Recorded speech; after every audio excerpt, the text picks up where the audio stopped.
نعرہ تکبیر. جتنی ذات بلند ہے سارے مواز بلند. نعرہ تکبیر. نعرہ رسالت. نعرہ حیدری. حسینیت. یزیدیت.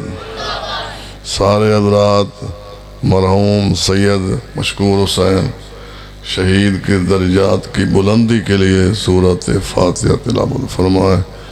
بسم اللہ الرحمن الرحیم. الحمد للہ رب العالمین الرحمن الرحیم مالک یوم الدین.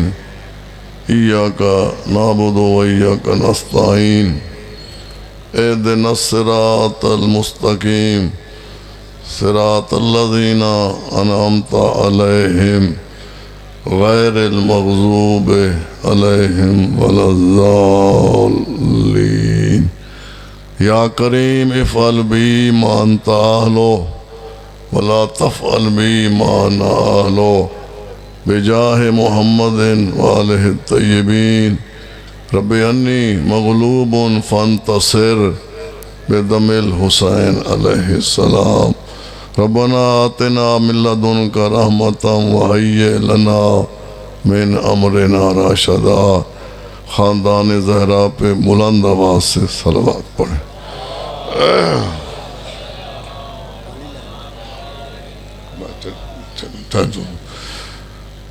اعوذ باللہ السمیع العلیم من الشیطان اللعین الرجیم.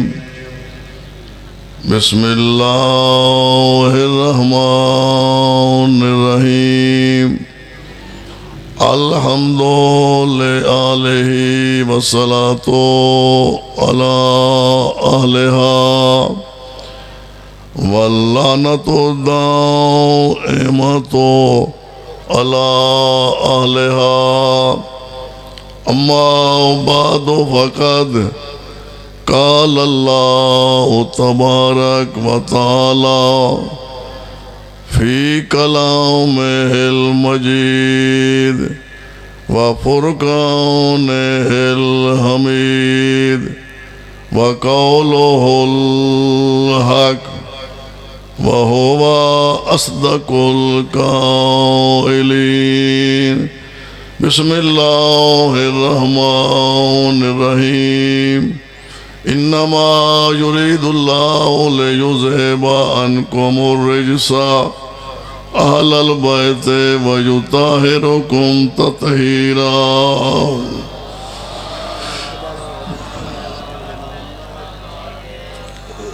صلوات کا پڑھنا عظیم عبادت ہے. سارے مل کے بواز بلند صلوات پڑھیں.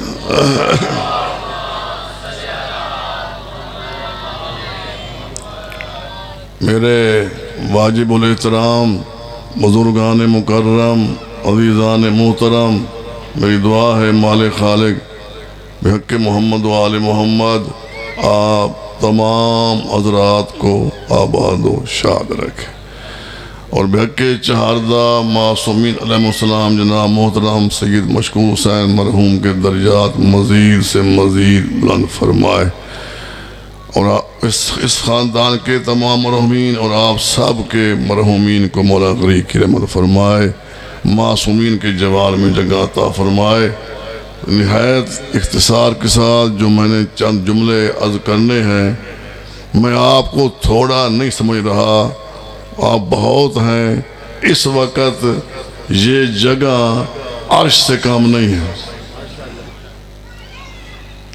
عرش کی عزت ہے شاہ صاحب عرشیوں سے. جب عرشی یہاں ہوں، حسین کے ذکر کی برکت ہے ہمارے غربت قدہ کو عرش کے مقابل بنا دیتی ہے. اور پھر آپ جتنے بیٹھے ہیں آپ کے ساتھ دو دو فرشتے بھی ہیں. خوش قسمت ہے وہ انسان جسے یہ ذکر نصیب ہو جائے. تو بہرحال آپ سارے دن کے تھکے ہوئے ہیں، تو مجھے حکم، میں دیر سے نہیں آیا، مجھے لیٹ کیا گیا ہے. میں تو 12 بجے کا آ گیا تھا، 12 حکم تھا صدات کا، میں انتظار کرتا رہا. اب جو چند جملے کوئی موضوع میں پیش نہیں کر سکتا، صرف چند جملے، چونکہ یہ مرحوم شہید کے ایصال ثواب کی مجلس ہے شاہ جی، مولا آپ کو وسعت دے، میں عرض کر رہا ہوں کہ مرنا کوئی کمال نہیں ہے. جاگ رہے ہو؟ جب میں آپ کو آپ اپنے آپ کو تھوڑا نہ سمجھیں، میں عرض کر رہا ہوں مرنا کوئی کمال نہیں، مر تو جانور بھی جاتے ہیں. میں ذہن جڑ رہا ہوں اگلے جملے کے لیے. سید زاہد صاحب مولا آپ کو سید دے، میں آپ کی موجودگی میں جملہ کہہ رہا ہوں، مرنا کوئی کمال نہیں، مر جانور بھی جاتے ہیں، مرنے کے بعد زندہ رہنا کمال ہے. اور مرنے کے بعد زندہ کون رہتا ہے؟ جو شہید ہو. شہید کون ہے؟ جو آل محمد کی محبت پہ مرے. آل محمد کی محبت میں اثر یہ ہے، یہ کسی کو مرنے نہیں دیتی. تو پھر محبت ان سے رکھو نا جن کی محبت مرنے نہ دے. جو خود بھی مر جائے، ان سے پیار کرنے بھی مر جائے، اس محبت کا فائدہ کیا ہے؟ تو یاد رکھو میرے بزرگوں، کسی مرحوم کو ہدیہ تحفہ پہنچانے کے لیے مجلس عزا سے بہتر کوئی تحفہ بھی نہیں ہے. تحفے بہت ہے، میں انکار نہیں کر رہا، مجلس سے بہتر کہہ رہا ہوں شاہ جی، بہتر کوئی تحفہ نہیں. بات ہوتی ہے جو کسی دلیل کے ساتھ ہو. میں پیش کر اس کی دلیل کیا ہے؟ جہاں تک میری آواز جا رہی ہے میں پیش کر رہا ہوں کہ اس کی دلیل کہ مجلس سے بہتر کوئی مرحوم کے لیے تحفہ ہدیہ نہیں ہے. وہ یہ ہے کہ حضور پاک نے پوری 63 سالہ زندگی میں کسی مقام پہ نہیں فرمایا تم نمازیں پڑھو ہم تمہارے گھر آئیں گے. بیٹھے ہو کوئی میرے سامنے؟ کسی سنی شیعہ دیوبندی کتاب سے کوئی ثابت نہیں کر سکتا کہ حضور نے فرمایا ہو سارے ماہ رمضان کے روزے رکھو، عید کے دن ہم تمہارے گھر آئیں گے. ہر سال حج پہ آؤ ہم تمہارے گھر آئیں گے. جہاں ہوتی ہے نا مجلس وہاں 14 آتے ہیں. جب ہم دعا کرتے کہ اللہ مرحوم کے درجات بلند فرمائے، کون کون آمین کہے گا؟ جو یہاں ہوں گے. تو جس مرحوم کے لیے حسین کی ماں آمین کہہ دے اس کی بخش میں پھر کوئی شک نہیں ہے. تو آج بہت بڑا یہ ایصال ہو رہا ہے، انشاءاللہ مرحوم کی قبر تا حد نظر وسیع ہو جائے گی. تو جو جملہ میں عرض کر رہا ہوں، وقت کی ضرورت ہے کہ دنیا کے سامنے صرف اہل بیت کا تعارف پیش کیا جائے. سن رہے میری بات سمجھ آ رہی ہے؟ میں پھر کہہ رہا ہوں شاہ جی، وقت کا تقاضا ہم سے وقت مطالبہ کرتا ہے کہ صرف اہل بیت کا تعارف. وہ وقت گزر گیا ہے جب ہم غیروں کا تعارف کراتے تھے. اب کسی غیر کی صرف اہل بیت کا تعارف ہو. کیوں؟ جب روشنی تیز ہوگی اندھیرا خود بخود مٹ جائے گا. روشنیوں کے ہوتے ہوئے اندھیروں کی طرف ہمیں جانے کی ضرورت کیا ہے؟ میں اللہ کو حاضر ناظر مان کر کہہ رہا ہوں، شیعوں نے اہل بیت کو اہل بیت کے کہنے پہ نہیں مانا. جو میری بات سمجھ رہے ہو سن رہے ہو، تو دنیا نے جن کو مانا ہے ان کے کہنے پہ مانا ہے. شیعوں نے علی جیسی شخصیت کو بھی علی کے کہنے پہ نہیں مانا. علی نے نہیں کہا من کان محمد مولا، جس کا محمد مولا ہے میں علی مولا ہوں. خود محمد کہہ رہا ہے من کنت مولا فہذا علی جن مولا.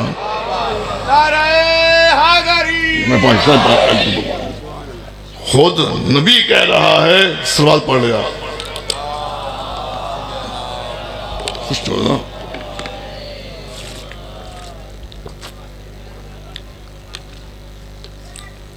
تو ہم نے علی کو مانا ہے تو محمد کے کہنے پہ مانا ہے. میں جملہ کہنا چاہتا ہوں. ابھی شاہ صاحب نے ایک جملہ کہا تھا، میں آپ کو مستحق سمجھ کے جملہ کہہ رہا ہوں کہ جہاں جملہ ضائع نہیں ہوگا. علی کسی بندے کا رکھا ہوا نام نہیں ہے.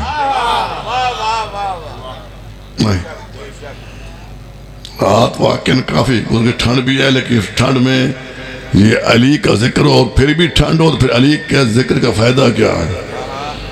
میں عرض کر رہا تھا شاہ صاحب کے بلا، علی کا نام ابو طالب نے علی نہیں رکھا، علی نے علی کا نام علی رکھا.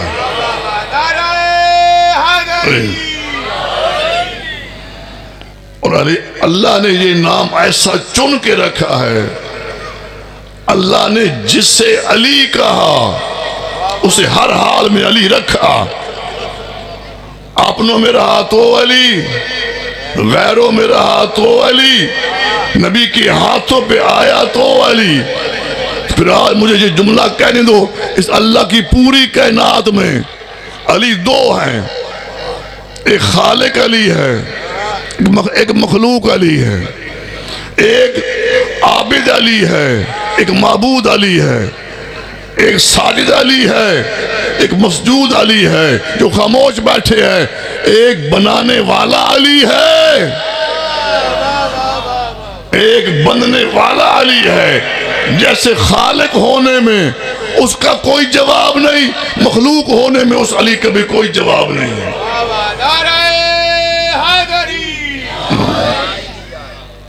ہم نے اہل بیت کو بھی، شیعہ اہل بیت کو بہت زیادہ مانتے ہیں. میں بار بار کہہ رہا ہوں، جہاں تک آواز جا رہی ہے، شیعوں نے اہل بیت کو اہل بیت کے کہنے پہ نہیں مانا. اہل بیت نے نہیں کہا اللہ نے ہمیں پاک بنایا ہے. سن رہے ہو؟ اہل بیت نے یہ دعویٰ نہیں کیا کہ اللہ نے ہمیں پاک. اللہ کہہ رہا ہے میں نے اہل بیت کو پاک بنایا ہے. کچھ وہ ہیں جن کو اللہ نے خود پاک بنایا، کچھ وہ ہے جن کو نبی نے پاک کیا. سن رہے میری بات میرا بھائی؟ کچھ وہ ہے جن کو اللہ نے خود پاک بنایا، کچھ وہ ہے جن کو نبی نے پاک کیا. اگر اللہ نبی میں فرق ہے، اللہ خالق ہے، نبی مخلوق ہے، تو جس کو اللہ پاک بنائے وہ اور ہے، جن کو نبی پاک کرے وہ اور ہے. واحد شیعہ ہے جو دونوں کو مانتے ہیں، عقل مندی سے مانتے ہیں. جن کو اللہ پاک بنائے ان کو اہل بیت کہتے ہیں، جن کو نبی پاک کرے ان کو اصحاب کہتے ہیں.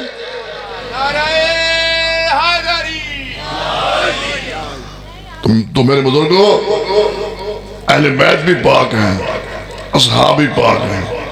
اہل بیت کو پاک کہنے سے کوئی نجس نہیں ہو جاتا. میں پھر کہہ رہا ہوں، اللہ کو حاضر ناظر مان کر کہہ رہا ہوں کہ اہل بیت بھی پاک، اصحاب بھی پاک.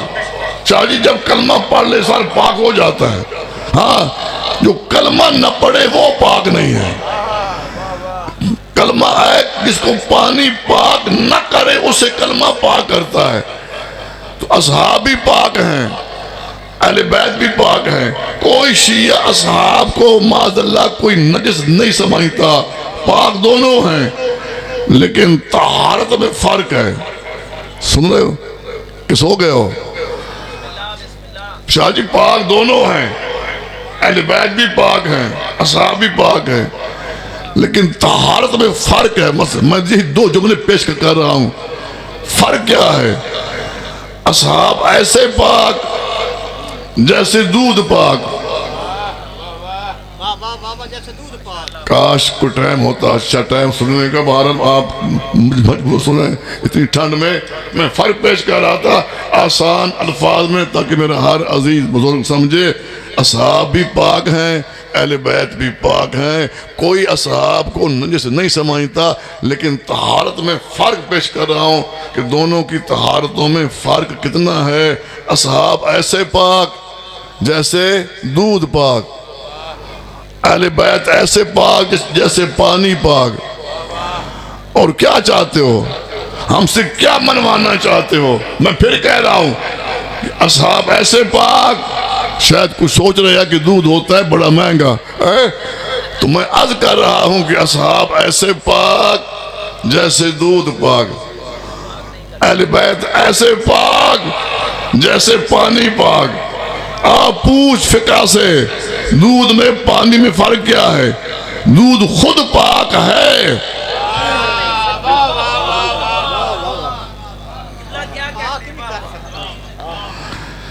میں تو بڑی کوشش کر رہا تھا کہ شاید اس ماحول میں کچھ ساتھ دیں گے آپ، اس سے آسان بات میرے پاس تھی نہیں سمجھانے کے لیے کہ اصحاب ایسے پاک جیسے دودھ، اہل بیت ایسے پاک جیسے پانی۔ اب فرق یہ ہے کہ دودھ خود پاک ہے، کسی نجس کو پاک نہیں کرتا، دودھ سے وضو غسل طہارت نہیں ہوتی، پانی خود بھی پاک ہے۔ آباد سلامت رہو۔ پانی خود بھی پاک ہے، دوسری نجاستوں کو بھی پاک کرتا ہے۔ اور پھر ایک فرق یہ ہے کہ دودھ کتنے ٹن کیوں نہ ہو، ایک قطرہ گر جائے نجاست کا، سارے کا سارا دودھ نجس، دریا سے کوئی کتا بھی گزر جائے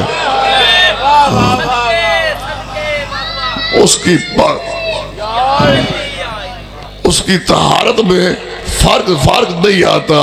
تو بہرحال پاکیزگی میں یہ فرق ہے، اہل بیت بھی پاک ہے، اصحاب بھی پاک ہیں، لیکن یاد رکھو کہ جن کے گھروں میں کتا اور کتا ایک مسئلہ ہے شریعت کا متشاہ جی، جس برتن کو کتا چاٹ لے سارا دن پانی سے دھوتے رہو پاک نہیں ہوگا۔ جاگ رہے ہو؟ حکم ہے پہلے مٹی ملو پھر پانی سے دھو پھر پاک ہوگا۔ انگریز نے تحقیق کی ہے شاہ جی، اسلام نے یہ حکم کیوں دیا کہ کتے کے چاٹے ہوئے برتن کو پہلے مٹی ملیں پھر پانی سے دھوئیں؟ اس نتیجے پہ پہنچا ہے کہ کتے کے کچھ ایسے جراثیم ہیں جو مٹی کے سوا زائل ہوتے ہی نہیں ہیں۔ اس نے آج کی تحقیق، اسلام نے آج سے 1400 سال پہلے حکم دیا تھا کہ جس برتن کو کتا چاٹ جائے پہلے مٹی ملو پھر پانی پاک کرے گا۔ اب مٹی کو کہتے ہیں تو تراب، پاک پانی کو کہتے ہیں طاہر۔ حضور کی کنیت ہے ابو طاہر۔ ابو طاہر کا کلمہ کسی منافق کو پاک نہیں کرتا جب تک پہلے ابو تراب کی محبت نہ آئے۔ نعرہ حیدری۔ علی میں سلام ہو صحابہ رسول پر، سلام ہو صحابہ رسول پر، بے شک لعنت ہو دشمن رسول پر، علی الولی نعرہ حیدری۔ ماشاءاللہ آباد رہو، سلامت رہو۔ مولانا صاحب کو اپنے حفظ و امان میں رکھے۔ بس ایک بات اور سن لیں آپ، چونکہ یہ مضمون کا ٹائم نہیں تھا، میں 2-4 باتیں آپ کے ساتھ سامنے کر رہا ہوں۔ دنیا میں عام میں ایک بڑا عظیم فرق ہے، میں نے وہ فرق پیش کرنا ہے۔ دنیا کے پاس مال تیار کرنے کی فیکٹریاں ہیں، میں ذہن اڑ رہا ہوں، بڑے اچھے سے انہیں بارے میں تو 7 سال سے آ رہا تھا، تو میں عرض کر رہا ہوں کہ آپ کے سوا باقی جتنے ان کے پاس مال تیار کرنے کی فیکٹریاں ہیں، سپلائی کا سامان نہیں ہے۔ پھر آپ لوگ سمجھے نہیں نا، اس مال کا فائدہ کیا جو مال سپلائی نہ ہو؟ واحد شیعہ جن کے پاس مال تیار کرنے کی فیکٹریاں بھی ہیں، سپلائی کا سامان بھی ہے۔ مال تیار ہوتا ہے مسجد میں، سپلائی ہوتا ہے امام بارگاہ سے۔ یہ دونوں گھر ہیں، ایک میں مال تیار ہوتا ہے، دوسرے سے مال سپلائی ہوتا ہے۔ اور یاد رکھو، نماز اور عزاداری کا تقابل نہ کر کہ عزاداری افضل ہے یا نماز افضل ہے. یاد رکھو. اب میں عرض کروں نماز کس کی ہے؟ بولو سارے بولو. نماز اللہ کی. عزاداری کس کی ہے؟ مولا حسین کی. ذرا ان میں دیکھے کہ ان میں تطابق کتنا ہے. نماز اللہ کی ہے, عزاداری ماتمداری حسین کی ہے. اگر کوئی نماز پڑھتا رہے, عزاداری کو اہمیت نہ دے, اللہ خوش نہیں ہوتا. نہیں سارے سمجھے نہیں گئے. شاہ جی میں بڑا سی جملہ دے رہا ہوں اور اپنا میں فرض ادا کر رہا ہوں, پھر سمجھے ہمارے میں کچھ بن گئے. جو نمازی ہے وہ عزاداری کو اہمیت نہیں دیتے, جو عزادار ہے وہ نماز کو اتنی اہمیت نہیں دیتے. دونوں سن لے. اگر کوئی نمازیں پڑھتا رہے, عزاداری ماتمداری کو اہمیت نہ دے, اللہ خوش نہیں ہوتا. اگر کوئی عزاداری کرتا رہے, ماتمداری کرتا رہے, نماز نہ پڑھے, حسین راضی نہیں ہوتا. اگر ان دونوں کو راضی کرنا ہے تو ہر نمازی کو ماتمی ہونا چاہیے, ہر ماتمی کو نمازی ہونا چاہیے. نعرہ تکبیر, اللہ اکبر, نعرہ رسالت, نعرہ حیدری. مولا بات رکھے, ہر نمازی کو عزادار ہونا چاہیے, ہر عزادار کو نماز ہونا چاہیے.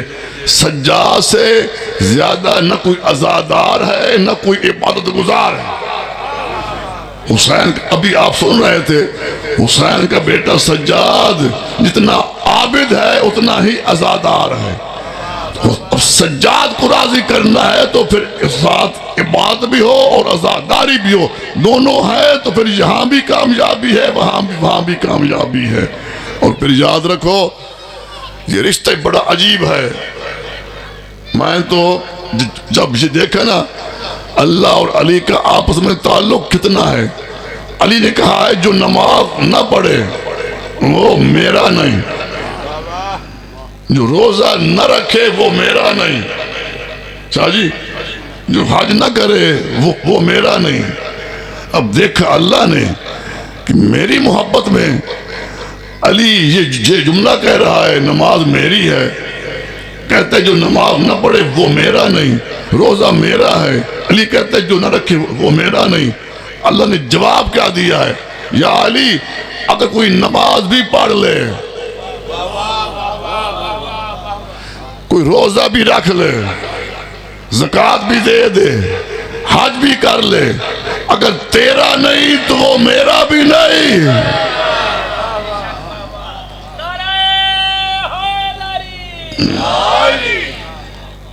پھر مولا علی فرماتے ہیں یاد رکھو تم دنیا میں رہو, دنیا تمہارے اندر نہ رہے. علی کا عظیم جملہ. شاہ جی لوگ سمجھے نہیں تھے کہ علی کیا کہہ رہا ہے. فرماتے ہیں میرے ماننے والوں یاد رکھو تم دنیا میں رہو, دنیا تمہارے اندر نہ رہے. جو نہیں سمجھے آپ نے سمجھانے کے لیے ایک مثال دی ہے. تم رہو گے تو کامیابی ہے, دنیا تمہارے اندر آ گئی تو تم غرق ہو جاؤ گے. سمجھانے کی بات ہے کشتی پانی میں رہے تو نجات تو ساحل تک پہنچ جائے گی, پانی کشتی بھی آ گیا تو غرق ہو جائے گا. جو علی والا ہے اس کا فرض بنتا ہے کہ صرف علی کی ذات کو ماننا کافی نہیں ہے. جو ذات کو مانے اگر کافی ہوتا شیطان لعنتی نہ بنتا. سن رہے میری بات ہے, اگر صرف ذات کو مان لینا کافی ہوتا شیطان لعنتی نہ بنتا. شیطان کا جرم کیا تھا, شیطان کا قصور کیا تھا؟ شیطان کا جرم صرف یہی تھا, شیطان نے اللہ کی ذات کو مانا ہے, بات کو نہیں. جو ذات کو مانے بات کو نہ مانے وہ شیطان ہے, مسلمان نہیں.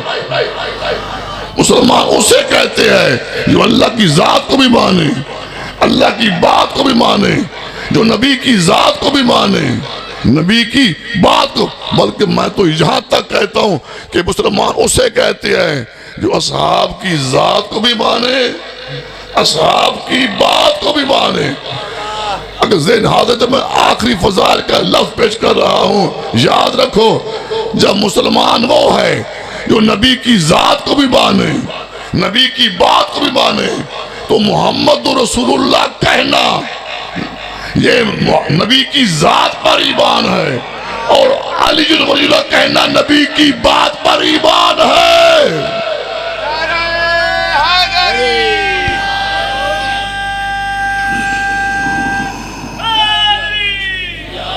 ماشاءاللہ، مولا بات رکھے، زندہ و سلامت رہو، سب کو اپنے حفظ و امان میں رکھے۔ اس وقت اس موسم میں جب آپ بیٹھے، اس کا اجر حسین کی ماں آپ کو دلوائے گی، مرحوم کے مولا درجات بلند فرمائے۔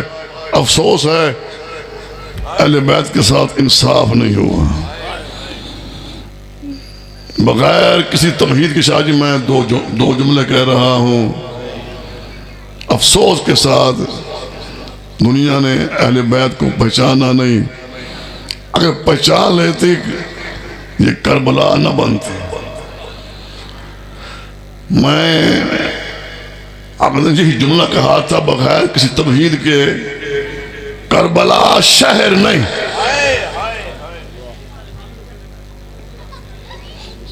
جملہ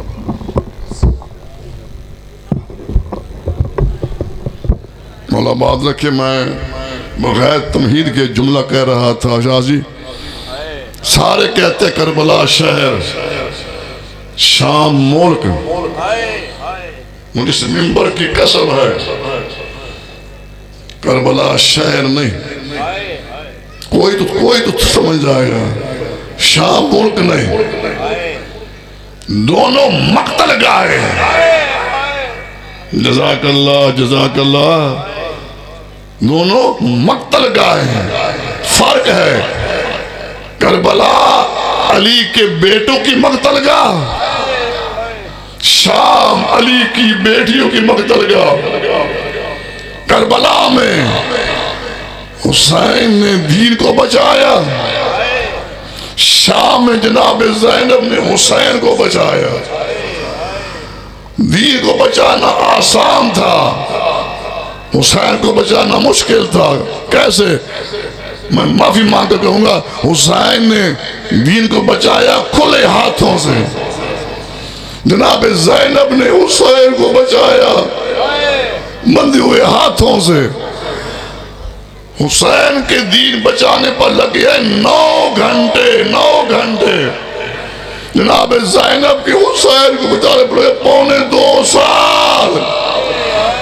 پونے 2 سال کے بعد جب بی بی حسین کو بچا کر آئی ہے نا، نانا کی قبر پہ آئی ہے، علامہ رشید ترابی مرحوم کا جملہ ہے، مولا ان کے درجات بلند فرمائے، وہ فرما رہے تھے جب یہ قافلہ روضہ رسول کے قریب پہنچانا، ہر بی بی اونٹ سے اتری مگر زینب اونٹ سے گری۔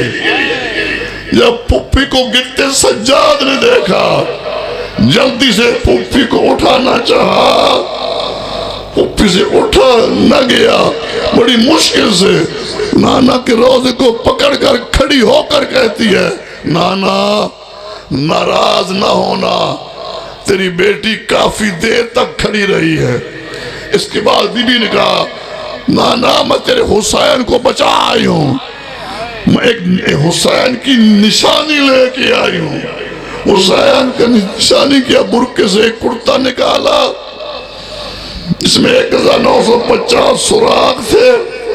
نانا کی قبر پہ رکھ کے کہا، نانا ہاذا قمیص ولد کل حسین، نانا تیرے بیٹے حسین کا کرتا لائی ہوں۔ رسول کی قبر ہلی ہے، بی بی رو کر کہتی ہے، نانا آج بیٹے کا کرتا نہیں دے سکے، میں 70 قدم کے فاصلے پہ دیکھتی رہی، آخری لفظ کہہ رہا ہوں۔ اس کے بعد بی بی نے کہا، نانا یہ تھا دن کا وقت، میں نے تجھے بیٹے کا کرتا دکھایا. سن لو کہ شاہ صاحب معافی مانگ کر رہا ہوں. بی بی نے کہا نانا یہ تھا دن کا وقت, میں نے تجھے بیٹے کا کرتا دکھایا. میں وعدہ کرتی ہوں آدھی رات کے بعد تیری قبر پہ پھر آؤں گی, جب کوئی غیر محرم نہیں ہوگا میں اپنا کرتا دکھاؤں گی. نانا دیکھا مجھے کیسے بھائی کی لاش سے اٹھایا گیا. وَلَعْنَةُ اللَّهِ عَلَىٰ قَوْمِ الظَّالِمِينَ وَسَيَعْلَمُ الَّذِينَ ظَلَمُوا.